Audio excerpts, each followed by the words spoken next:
If I ask you to give me the sport that produces the most jacked physiques, what would your answer be? Probably something like strongman or another strength sport. And you wouldn't be wrong to think that. We naturally associate the idea of lifting heavy things with the creation of a beast-like body. And yet, there exists a sport out there that manages to produce athletes whose bodies put to shame even that of bodybuilders. More incredible still, these men's sole purpose in life isn't the pursuit of an aesthetic physique, or the quest for a bigger total, but the simple search for the purest athletic expression there is.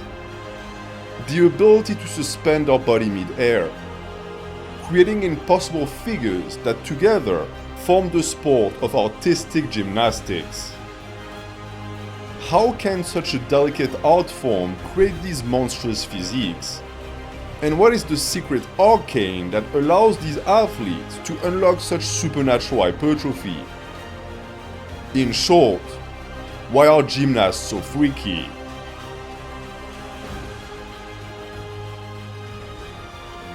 When trying to diagnose the origin of mass, one must first study movement.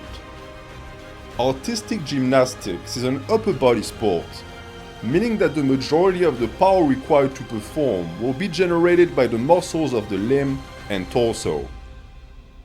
By forcing athletes to compete on a wide range of different apparatus, each requiring a very specific set of skills, the muscles of the entire body are pushed beyond what a normal human should be able to tolerate.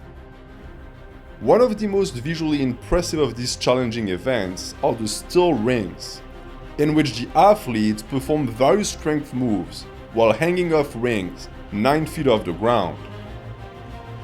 For an average male, just hanging off and performing a few pull-ups and dips would already be difficult. Now imagine the level of strength required to pull off something like an iron cross or a full planche, keeping in mind that for the move to stick, it must be held for at least 2 seconds.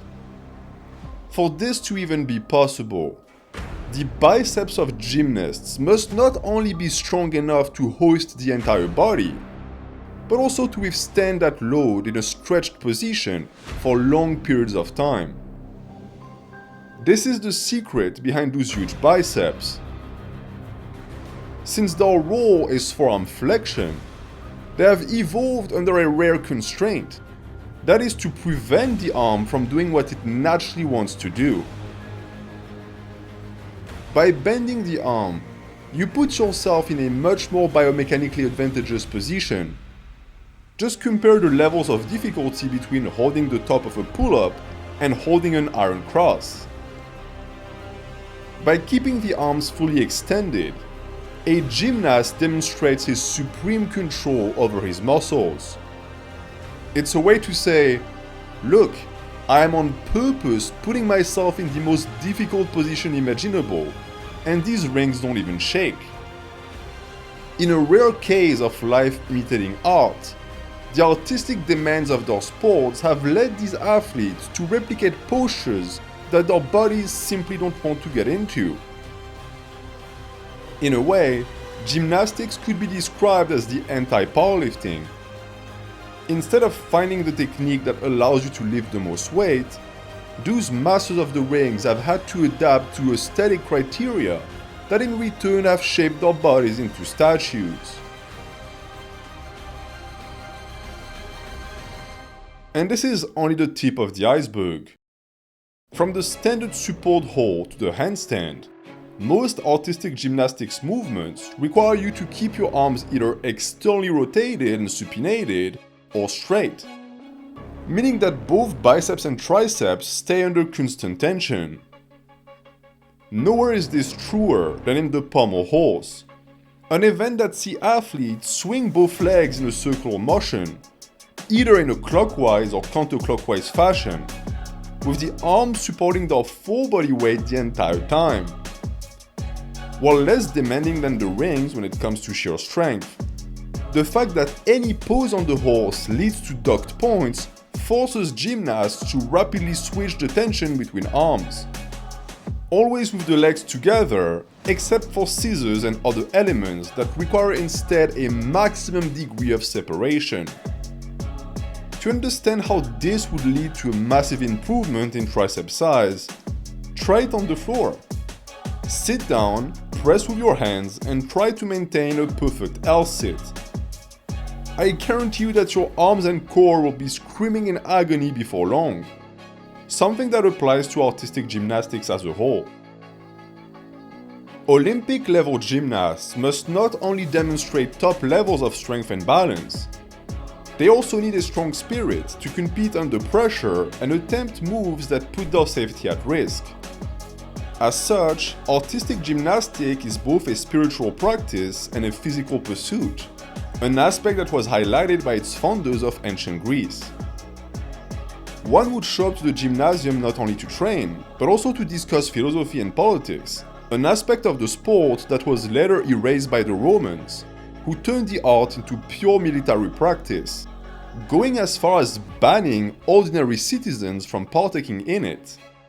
This led to the slow disappearance of the sport, until modern German educators gave it a new life by turning it into a way to sharpen the youth, even using it as a means to re-galvanize German men after their defeat at the hands of Napoleon. From there, artistic gymnastics spread to Russia and the US, becoming the sport we know today. This is a practice that from the start was designed to fashion men into athletic weapons. One look at the hands of these modern Spartans will tell you everything you need to know about how brutal their sport is. If you thought lifting barbells brought gnarly calluses, wait until you see the absolute battlefield that is found in an elite gymnast's palm. That is because they spend half of their competitive lives hanging from bars, subjecting them to the constant pull of gravity. To survive, these men had to adapt, which wasn't what Darwin had in mind when he wrote his theory. But he should have, because talking about an unforgiving environment, one cannot think of much worse than the parallel bars. This is a complete test of robust mobility. Not only do you need shoulders strong enough to push yourself up and hold position, but they also must be flexible enough to handle complete in-socket rotations that would send most bodybuilders to the ER with a torn rotator cuff. And it's not just the skeletal system that suffers. From start to finish, a gymnastic event is a battle against pain. While bodybuilding repetitions necessarily include periods of rest at the top of each movement, while the muscle is fully shortened, such respite is scarcely afforded to gymnasts. This explains why muscles like the abs or forearms are so developed on their physique, because they participate in literally every movement they do.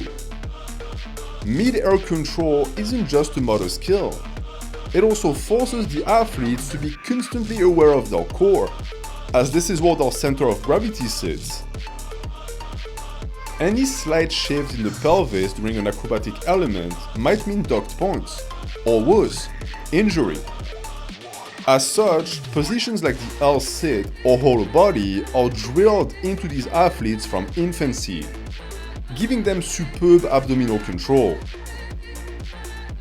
Positions like the handstand or planche are also notoriously taxing on the core, meaning that elite-level gymnasts build six-packs by default. And the same goes for the forearms. Something like a false grip doesn't look like much until you're forced to use it on the rings. A gymnast's hands are his insurance policy. If you want to be able to spin around that high bar, you better make sure they hold. And this isn't even mentioning all the elbow flexion these athletes have to perform to get above these rings in the first place.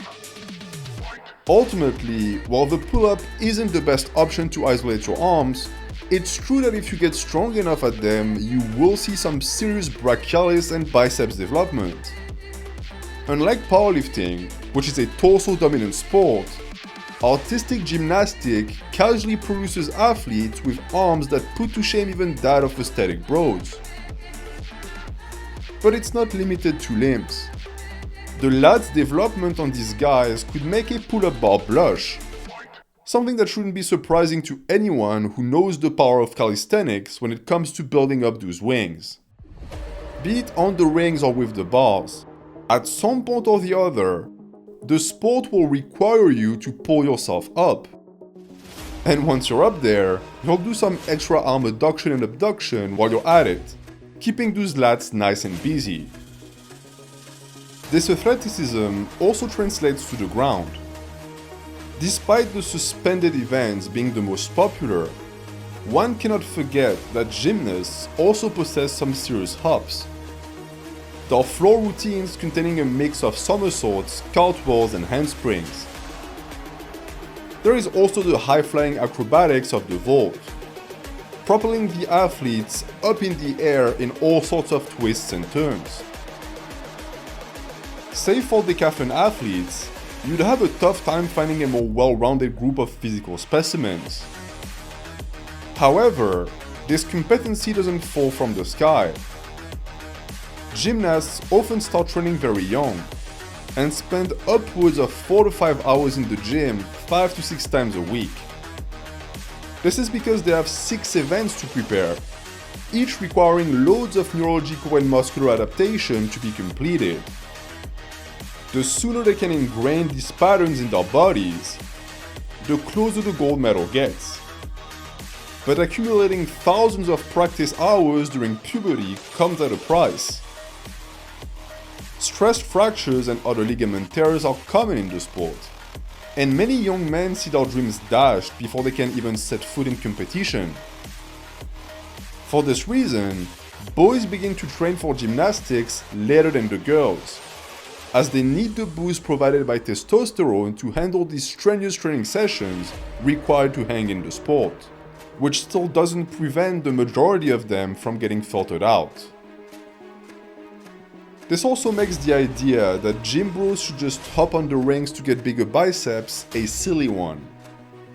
Most of the skills that put the most stress on that muscle are the ones that require years to develop, as you're not going to waltz into the gym and pull off a full planche first try. Even something like a full-round pelican curl is out of the reach of the majority of the male population. You'd have to slowly and surely build up to it, at which point you'd probably be better off just doing curls. That being said, it doesn't mean that rings are entirely useless for bodybuilding. The stretch produced by these straight arm movements is indeed exceptional, and beyond just biceps, something like a ring push-up can become your best friend when it comes to growing your chest. Still, the hype around gymnastic workouts for size needs to be pointed out, as the majority of influencers who are responsible for it never even trained the sport in the first place. If you go ask an elite level gymnast if you should ditch the curls and jump on the rings for bigger biceps, the guy would laugh in your face. He knows the sacrifices and level of proficiency that came with this muscle size. For him, his biceps are just a byproduct of his sport. And when he wants to target them directly, his first thought isn't, let's just hit an iron cross. It might be surprising to some, but gymnasts lift weights too. Actually, biceps, triceps, and shoulder isolation exercises are an integral part of their routine, because they allow the athletes to hypertrophy these muscles safely, without the extra tendon stress that occurs during strenuous gymnastic movements, making gym bros trying to pick up gymnastic movements to get bigger a bit ironic. Then there's also the body composition factor. Most gymnasts sit at a very low body fat year-round, because this best aligns with the ability to explode onto the bar and rings. This is why they're so shredded, but you'd be surprised to learn their actual stats. Most elite male gymnasts sit between 140 and 160 pounds tops. Sam Mikulak's competition weight, for example, was 141 pounds. Donald Wittenberg, who has been described as having muscles on top of his muscles, competes at 160 pounds. Both of these men are also shorter than 5'6", which is true for the majority of the competition. The sport of artistic gymnastics greatly favoring men with a more compact build. This doesn't take anything away from their freaky physiques, but it's good to put things into perspective when comparing yourself to them. Especially if this comparison leads to you questioning a training method that was perfectly sound in the first place. So, if training exactly like them isn't the solution, what can we learn from these men? The first lesson is that weighted stretch is the truth. If you can find exercises that safely put your muscles under a lot of stress in their elongated position while keeping the integrity of your tendons intact, you're in for a world of gains. Secondly, that constant tension produces results. While isometric holds remain better for strength than size, a movement that keeps the muscle under load throughout the totality of the range of motion is sure to create sizable hypertrophy. Thirdly, that you shouldn't snub calisthenics. Unfortunately, many bodybuilders regard bodyweight movements as something reserved for noobs, leading to them turning their back on pull-ups and dips in favor of machines and bench press. There's nothing wrong with this, but understand that the pec and lat stretch you get from your body literally pulling on these muscles is one that very few options out there are able to match. And fourth and final lesson, that movements that put the muscles of the upper limbs under load produce monster bis and tris. This shouldn't be a surprise, but gymnasts provide us with the proof that the spider physique isn't a fatality, and that big arms are really just a matter of methodology. If you enjoyed this video, consider supporting the channel on Ko-fi, first link in the description.